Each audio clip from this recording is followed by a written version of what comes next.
Bharat Ratna doctor Bhimrao Ambedkar ಅವರಿಗೆ ಕೋಟಿ ಕೋಟಿ ನಮನ. ಇವರ ಜೀವನವನ್ನು ಆಧರಿಸಿ ಈ ಧಾರಾವಾಹಿಯನ್ನು ನಿರ್ಮಿಸಲಾಗಿದೆ. ರಾಷ್ಟ್ರಕ್ಕೆ, ರಾಷ್ಟ್ರದ ಜನರಿಗೆ ಅಂಬೇಡ್ಕರರ ಕೊಡುಗೆ ಅಪಾರ. ಹಲವಾರು ಅಧಿಕೃತ ಪುಸ್ತಕಗಳನ್ನು ಆಧರಿಸಿ ಈ ಕಥೆಯನ್ನು ತಮ್ಮ ಮುಂದೆ ಇಡಲಾಗಿದೆ. ಈ ಧಾರಾವಾಹಿಯನ್ನು ವಾಹಿನಿಯು ನಿಷ್ಠೆಯಿಂದ ನಿರ್ಮಿಸಿದ್ದು, ಬಾಬಾ ಸಾಹೇಬರ ಜೀವನ ಮತ್ತು ಸವೆಸಿದ ಹಾದಿ ಪ್ರತಿಯೊಬ್ಬರಿಗೂ ಸ್ಫೂರ್ತಿ ನೀಡುತ್ತದೆ ಎಂಬುದನ್ನು ವಾಹಿನಿಯು ಬಲವಾಗಿ ನಂಬಿದೆ. ತಪ್ಪು ನಂದೆ, ನನ್ನೇ ಕರ್ಕೊಂಡು ಹೋಗಿ.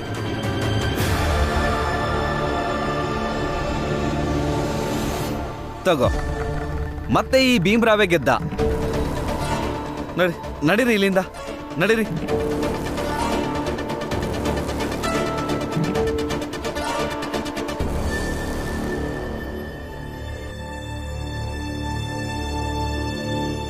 ಭೀಮರಾವ್, ನಂಗೆ ನಾಚಿಕೆ ಆಗ್ತಾ ಇದೆ. ನಾನು ನಿಂಗೆ ಮಾಡಿರೋ ಅನ್ಯಾಯಕ್ಕೆ ಬಹುಶಃ ಒಬ್ಬ ಪ್ರಿನ್ಸಿಪಲ್ ಆಗಿ, ಮೇಲ್ಜಾತಿಗೆ ಸೇರಿದವನಾಗಿ ನಂಗೆ ಯಾವ ಅವಮಾನನೂ ಇಲ್ಲ. ಆದರೆ ನಾನು ನಿಂಗೆ ಮತ್ತೆ ಪರೀಕ್ಷೆ ಬರೆಯೋದಕ್ಕೆ ಅನುಮತಿ ಕೊಡ್ತಿದ್ದೀನಿ.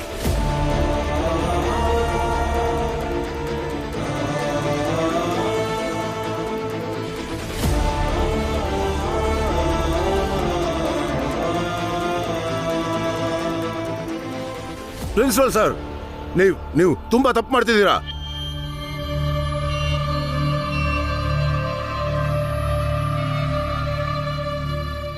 ಮೇಘನಾಥ್ ಅವರೇ, ಇವತ್ತಿನ ತನಕ ನಾನು ಏನು ಮಾಡ್ತಿದ್ನೋ ಅದು ತಪ್ಪಾಗಿತ್ತು.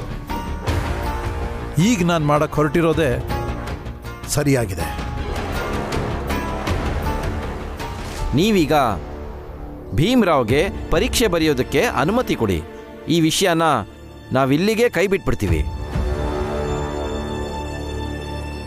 ನೋಡಿ, ಭೀಮರಾವು ಮೊದಲನೇ ಪರೀಕ್ಷೆ ಮುಗಿದ ಮೇಲೆ ಸಯ್ಯಾಜಿ ಮಹಾರಾಜರಿಗೆ ಒಂದು ಪತ್ರ ಬರೆದಿದ್ದ.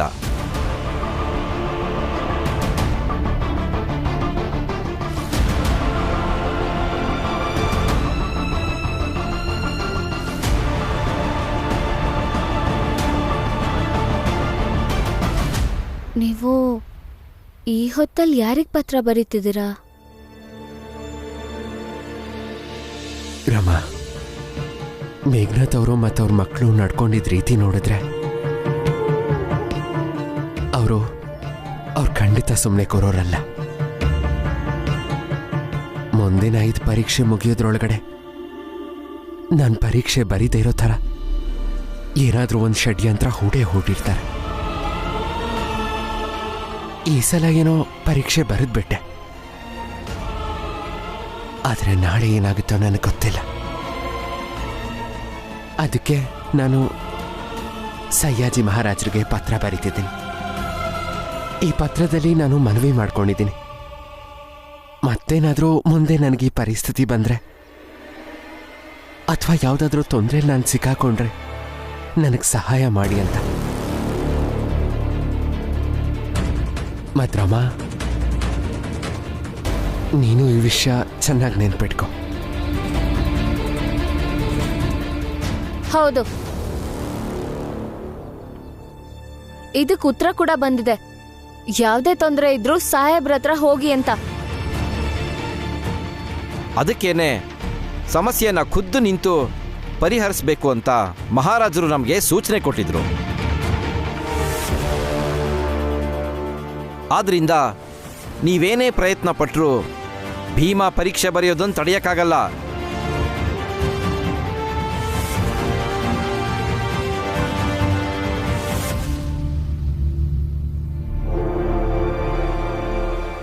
ಪ್ರಿನ್ಸಿಪಲ್ ಸರ್, ನಾನು ಪರೀಕ್ಷೆ ಬರಿಬೇಕು ಅನ್ನೋದಷ್ಟೇ ನನ್ನ ಉದ್ದೇಶ. ನಾನು ಬೆಳೀಬೇಕು. ನಿಮ್ಮ ಮೇಲೆ ನನಗೆ ಯಾವುದೇ ದ್ವೇಷನೂ ಇಲ್ಲ. ಇಲ್ಲಿರೋ ಯಾರ ಮೇಲೂ ನನಗೆ ದ್ವೇಷ ಇಲ್ಲ. ನಾನು ಯಾರ ದಾರಿ ಗಡ್ಡ ಬರೋದಕ್ಕೂ ಇಷ್ಟಪಡಲ್ಲ. ನಾನು ಮುಂದುವರಿಬೇಕಷ್ಟೇ. ನನಗೆ ನಮ್ಮ ಜಾತಿಯವ್ರನ್ನ ನನ್ನ ಜೊತೆ ಮುಂದೆ ನಡೆಸಬೇಕು. ಮತ್ತು ನಾವು ಮುಂದೆ ಸಾಗಕ್ಕೆ ಬೇಕಾಗಿರೋ ದಾರಿನ ಕೂಡ ನಾವೇ ತಯಾರು ಮಾಡ್ಕೋತೀವಿ. ನಾವು ಬೇರೆಯವ್ರು ಮಾಡಿರೋ ದಾರಿಲಿ ನಡೆಯೋದಿಲ್ಲ. ನಮಗೆ ಬರೀ ಸ್ವಲ್ಪ ಜಾಗ ಕೊಟ್ಟರೆ ಸಾಕು. ಮತ್ತು ನೀವಿದ್ದಕ್ಕೆ ಅನುವು ಮಾಡಿಕೊಡ್ಲೇಬೇಕು ಸರ್. ಭೀಮಾ, ನೀನು ಒಳಗಡೆ ನನ್ನ ಕ್ಯಾಬಿನಿಗೆ ನಡಿ. ಮತ್ತೆ ಪರೀಕ್ಷೆ ಬರಿ.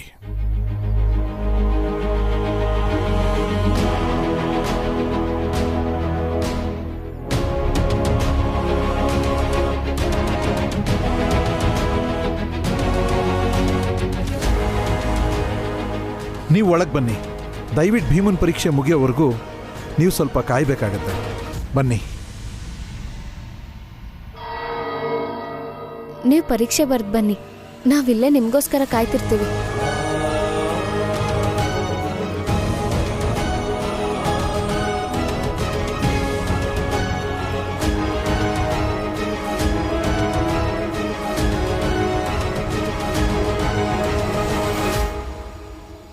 ಸರ್, ನಿಮ್ಮ ಉಪಕಾರನ ಯಾವತ್ತೂ ಮರೆಯಲ್ಲ.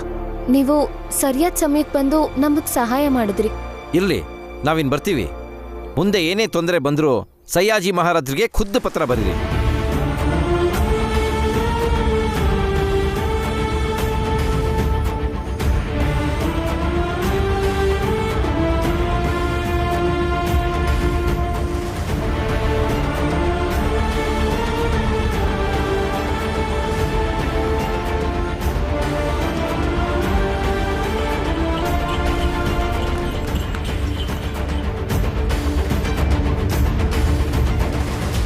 ನಡೀರಿ ಮಕ್ಕಳ,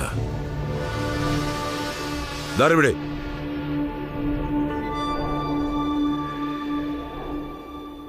ಭೀಮರಾವ್ನಿಂದ ನಾನಿವತ್ತೊಂದು ಪಾಠ ಕಲಿತೆ. ನಾವು ಹೋರಾಟಕ್ಕೆ ಅಂತ ನಿಂತಾಗ ದೂರದೃಷ್ಟಿಯಲ್ಲಿ ನಮ್ಮ ರಣನೀತಿನ ನಾವೇ ರೂಪಿಸ್ಕೊಳ್ಬೇಕು. ಅವ್ರು ಯಾವಾಗಲೂ ಹೇಳ್ತಿರ್ತಾರೆ, ನಮ್ಮ ಕಷ್ಟಗಳನ್ನ ನಾವೇ ಪರಿಹರಿಸ್ಕೊಳ್ಬೇಕು ಅಂತ. ಒಂದ್ ವೇಳೆ ಆಗ್ಲಿಲ್ಲ ಅಂದ್ರೆ ಮಹಾರಾಜರ ಸಹಾಯ ಪಡೆಯೋಣ ಅಂದ್ರು. ಎಷ್ಟೇ ಕಷ್ಟ ಬಂದ್ರೂ ಪರೀಕ್ಷೆ ಬರಿಬೇಕು ಅನ್ನೋ ಹಠ.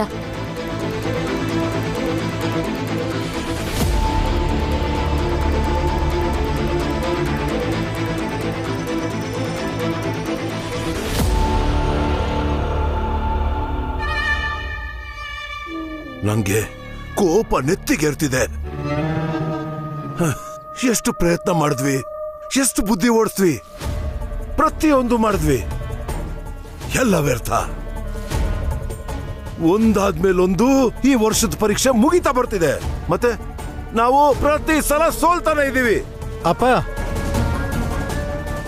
ಇನ್ನೂ ಒಂದು ಪರೀಕ್ಷೆ ಬಾಕಿ ಇದೆ.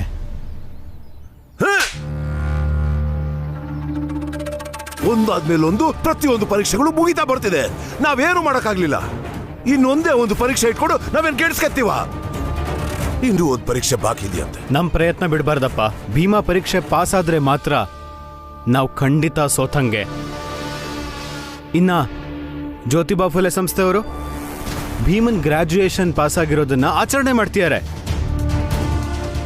ಇನ್ನ ಪ್ರಿನ್ಸಿಪಲ್ಲು ಅವನ್ ಕಡೆ ತಿರುಗ್ಬಿಟ್ಟಿದ್ದಾನೆ.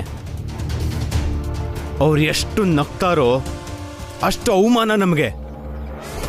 ಮುಂದೇನು ಮಾಡೋಕ್ಕಾಗತ್ತೆ? ನಾವು ಎಲ್ಲದಕ್ಕೂ ಒಂದು ಪರಿಹಾರ ಇದೆ ಅವನ ಹತ್ರ. ನಾವು ಯೋಚನೆ ಮಾಡೋದಕ್ಕಿಂತ ಒಂದೆರಡು ಹೆಜ್ಜೆ ಮುಂದೆನೇ ಯೋಚನೆ ಮಾಡಿರ್ತಾನ ಅವನು.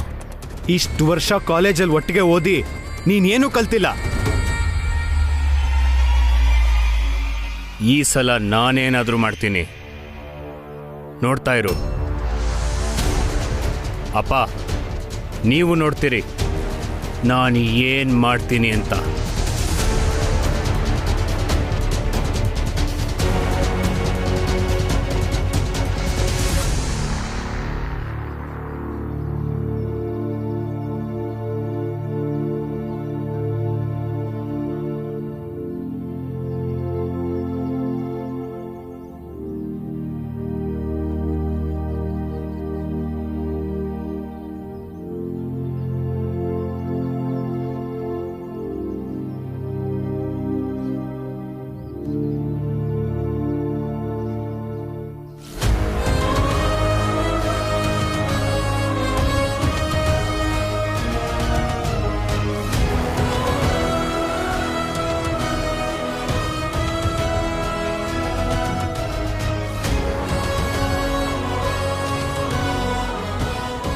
ನಿಮಗೆ ಎಷ್ಟು ಧನ್ಯವಾದ ಹೇಳಿದ್ರು ಸಾಲದು ಸರ್. ನಿಮಗೂ ಧನ್ಯವಾದ ಸರ್.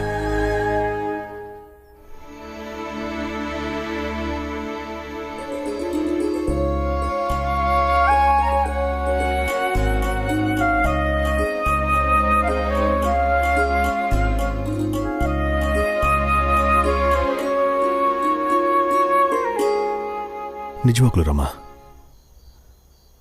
ಮೇಲಧಿಕಾರಿಗಳಿಂದ ಭೀಮನಿಗೆ ಕಾಲೇಜಲ್ಲಿ ಉಳ್ಕೊಳ್ಳೋದಕ್ಕೆ ಅನುಮತಿ ಕೊಟ್ಟಿದ್ದು ಇವತ್ತು ನಮ್ಮನ್ನೆಲ್ಲ ಒಗ್ಗೂಡಿಸಿ ಅವರನ್ನ ತಡೆದಿದ್ದು, ಜೊತೆಗೆ ಸಯಾಜಿ ಮಹಾರಾಜ್ ಮಂತ್ರಿಗಳನ್ನ ಅಲ್ಲಿ ಕರ್ಕೊಂಡು ಬಂದಿದ್ದು, ನೀನಿದನ್ನು ತೋರಿಸಿದಂಥ ಬುದ್ಧಿವಂತಿಕೆ ಶ್ಲಾಘನೆಗೆ ಅರ್ಹ ರಮ.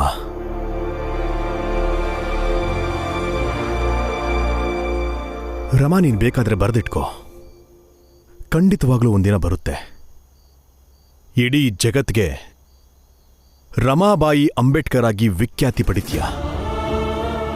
ನನ್ನ ಮಾತನ್ನ ನಂಬು.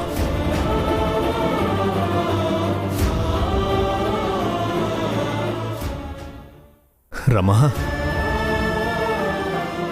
ಒಂದು ಕ್ಷಣ ನನಗಂತೂ ಭೀಮಾ ಗ್ರಾಜ್ಯುಯೇಷನ್ ಪರೀಕ್ಷೆ ಬರೀತಾನೋ ಇಲ್ವೋ ಅಂತ ಅನಿಸ್ಬಿಟ್ಟಿತ್ತು. ಆದರೆ ನೀನು ಆ ಸಾಧ್ಯನ ಸಾಧ್ಯ ಮಾಡಿದ್ಯಾ. ನಾನು ಯಾವತ್ತೂ ನಿನ್ನನ್ನು ಮರೆಯೋದಿಲ್ಲ. ಸದಾ ನೆನಪಲ್ಲಿಟ್ಕೊಳ್ತೀನಿ. ನೆನಪಲ್ಲಿಟ್ಕೊಳ್ಳುವಂಥ ಕಾರ್ಯನ ನೀನು ಮಾಡಿರೋದು. ಮಾವಾ, ರಾಮ್ಜಿ ಹೇಳಿದ್ ಸರಿ ಇದೆ. ಇವತ್ ನೀನು ಪರಿಸ್ಥಿತಿನ ನಿಭಾಯಿಸಿದ ರೀತಿ, ನೀನ್ ತಗೊಂಡಿದ್ದ ತೀರ್ಮಾನ ನಿಜವಾಗ್ಲೂ ಮೆಚ್ಚೋ ಅಂತದ್ದೆ. ಭೀಮ್ ಭಾವಂಗೆ ಡಿಗ್ರಿ ಸಿಗುತ್ತೆ ಈ ಪರೀಕ್ಷೆ ಆದ್ಮೇಲೆ. ಅದರಲ್ಲಿ ಅರ್ಧ ಶ್ರೇಯ ರಮಂಗೂ ಸಲ್ಬೇಕು. ಅಕ್ಕ, ಸಾಕು ನಿಲ್ಸಿ. ಇಷ್ಟೆಲ್ಲ ಹೊಗಳೋದ್ ಬೇಡ. ನನ್ ಗಂಡ ಅವರು. ಅವ್ರನ್ನ ಕಾಪಾಡ್ಕೊಂಡು ಅವ್ರಿಗೆ ಒಳ್ಳೇದ್ ಮಾಡೋದು ನನ್ ಕರ್ತವ್ಯ. ನಾನು ಅದನ್ನಷ್ಟೇ ಮಾಡಿದೆ. ರಮಾ,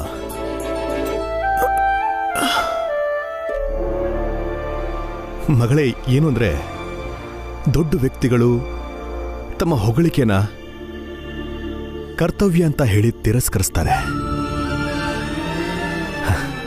ನನ್ನ ದೃಷ್ಟಿಯಲ್ಲಿ ಕೂಡ ನೀನು ತುಂಬಾ ದೊಡ್ಡ ವ್ಯಕ್ತಿನೇ ರಮ.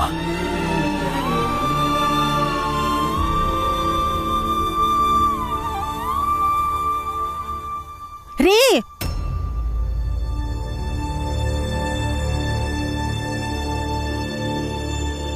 ಇದೇನಿದು?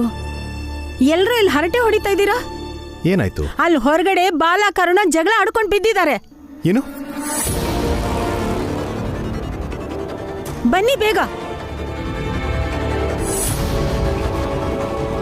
ಏನ್ ವಿಷಯ ಅಂತ ಹೇಳಿ. ನೀವ್ ಯಾಕೆ ಹೀಗೆಲ್ಲ ಮಾಡ್ತಿದ್ದೀರಾ? ನೀನು ಭೀಮನ್ ಕಾಲೇಜಿಂದ ಎಲ್ಲಿಗೆ ಹೋಗಿದ್ದೆ ಹೇಳು.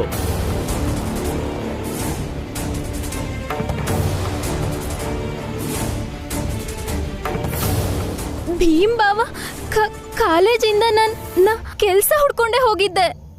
ಸುಳ್ಳು. ಸತ್ಯ ಏನು ಅಂತ ಹೇಳಿದ್ರೆ ಸರಿ, ಇಲ್ಲ ಅಂದ್ರೆ ಸಾಯಿಸ್ಬಿಡ್ತೀನಿ ನಿನ್ನ. ಏನಾಯ್ತು? ಯಾಕೆ ಈ ರೀತಿ ಹೆಂಡತಿ ಜೊತೆ ಗಲಾಟೆ ಮಾಡ್ತಾ ಇದೀಯಾ? ಅಪ್ಪ, ಯಾರು ಕೂಡ ಈ ವಿಷಯದಲ್ಲಿ ತಲೆ ಹಾಕ್ಬೇಡಿ. ಇದು ನನ್ನ ವಿಷಯ. ಇದನ್ನ ನಾನೇ ಸರಿ ಮಾಡ್ಕೋತೀನಿ.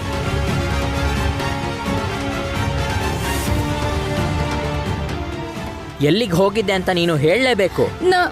ನಾನ್ ಸತ್ಯನ ಹೇಳ್ತಿದ್ದೀನಿ. ನಾನ್ ಕೆಲ್ಸ ಹುಡ್ಕೊಂಡೆ ಹೋಗಿದ್ದೆ. ಮತ್ತೆ ಸುಳ್ಳು? ನೋಡು, ಕಡೆ ಸಲ ನಾನು ನಿಂಗೆ ಕೇಳ್ತಿದ್ದೀನಿ. ಈಗ ನೀನ್ ನಿಜ ಹೇಳಿದ್ರೆ ಸರಿ, ಇಲ್ಲ ಅಂದ್ರೆ ನಾನು ಮನುಷ್ಯನಾಗಿರಲ್ಲ.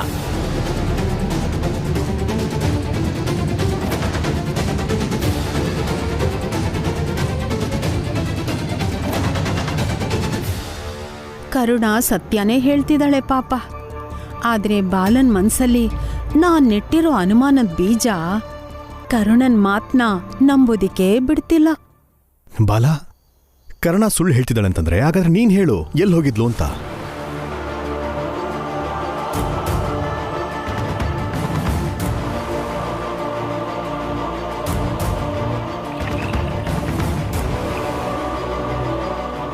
ಇನ್ನೊಬ್ಬನ ಜೊತೆ ಇವಳಿಗೆ ಸಂಬಂಧ ಇದೆ ಅಂತ ನಾನು ಹೇಗೆ ಹೇಳಿ?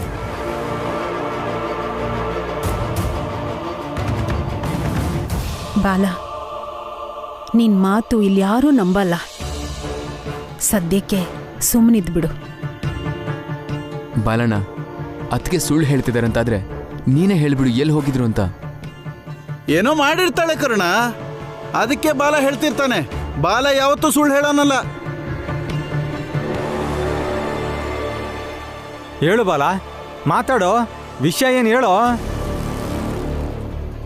ಕರ್ಣ ಸುಳ್ಳು ಹೇಳ್ತಿದ್ದಾಳೆ ಅಂದಮೇಲೆ ಎಲ್ಲಿ ಹೋಗಿರ್ಲು ಅಂತ ನಿನಗೆ ಗೊತ್ತಿದ್ರೆ ನೀನೇ ಹೇಳು ಬಾಲ.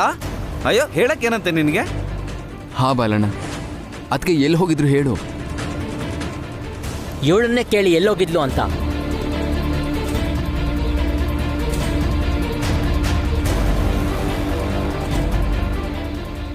ಹೋಗಿ, ನೀವೆಲ್ಲ ನಿಮ್ಮ ಮನೆಗೆ ಹೋಗಿ ಹೋಗಿ. ಅಕ್ಕ ಬನ್ನಿ.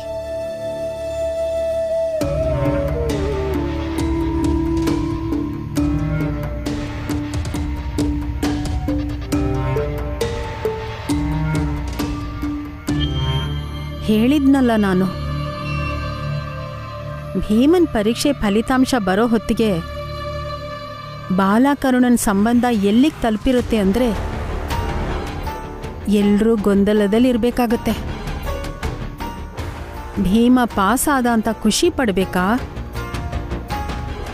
ಇಲ್ಲ ಬಾಲಕರುಣ ದೂರ ಆದ್ರು ಅಂತ ದುಃಖ ಪಡಬೇಕಾ ಅಂತ. ಫೇಲ್ ಆದೆ ಅಂತ ಭೀಮ ದುಃಖ ಪಡೋ ಥರ ನಾನು ಮಾಡಿಲ್ಲ ಅಂದರೆ ಈ ಶಿಶುಪಾಲ ತನ್ನ ಪ್ರಾಣ ಕೊಡೋಕ್ಕೂ ಸಿದ್ಧ. ಆದರೆ ಭೀಮ ಮಾತ್ರ ನಾಳೆ ಪರೀಕ್ಷೆನ ಬರೆಯಕ್ಕೆ ಬಿಡಲ್ಲ ನಾನು.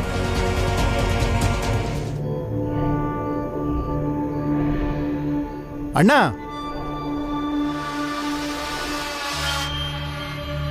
ನಾವು ಪ್ರಾಣ ಕೊಡೋ ಅವಶ್ಯಕತೆ ಏನಿಲ್ಲ, ವ್ಯವಸ್ಥೆ ಮಾಡಿದ್ದೀವಿ.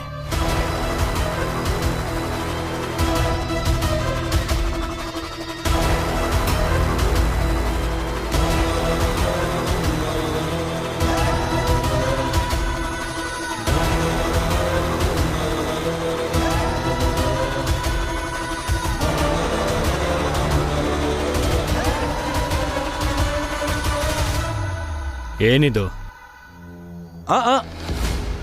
ಶಿಶುಪಾಲ್ರೆ, ಸುಟ್ಟೋಗ್ತೀರಾ? ಅಣ್ಣ, ಇದು ಕೆಮಿಕಲ್. ಹೌದಾ ಸರ್?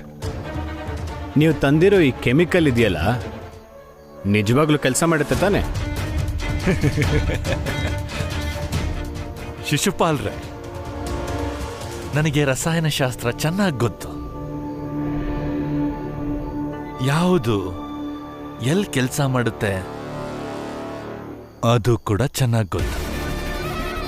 ಈ ಕೆಮಿಕಲ್ ಯಾರ ಮೇಲಾದ್ರೂ ಬಿದ್ರೆ ಕೊನೆ ಪಕ್ಷ 4-5 ದಿನ ಅಂತೂ ಮನುಷ್ಯ ಅಲ್ಲಾಡಲ್ಲ ಅನ್ನೋದಂತೂ ಪಕ್ಕ. ಅಂದ್ರೆ ಈ ಕೆಮಿಕಲ್ನ ಭೀಮರಾವ್ ಪರೀಕ್ಷೆ ಬರೆಯೋ ಕೈ ಮೇಲೆ ಹಾಕಿದ್ರೆ ಅವನ ಕೈ ಸುಟ್ಟೋಗಿ ನಾಳಿನ ಪರೀಕ್ಷೆ ಬರೆಯೋಕ್ಕಾಗಲ್ವಾ ಅವನು? ಖಂಡಿತವಾಗಿ ಹೇಳ್ತಿದ್ದೀನಿ, ಬರೆಯೋಕ್ಕಾಗಲ್ಲ ಅವನು. ವಾರೆ ವಾ, ಅದ್ಭುತವಾದ ಕೆಮಿಕಲ್ ಇದು. ಮಹಿಪಾಲ, ಇವತ್ತು ಈ ಕೆಲಸನ ನೀನೇ ಖುದ್ದು ನಿನ್ ಕೈಯಾರೆ ಮಾಡಬೇಕು. ಆಗ್ಲಿ ಅಣ್ಣ. ಘಾಸಿ ಮಾಡೋದು ಕೇವಲ ಭೀಮರಾವ್ಗಲ್ಲ, ಅವನ ಭವಿಷ್ಯಕ್ಕೂ ಘಾಸಿ ಮಾಡ್ತೇನೆ.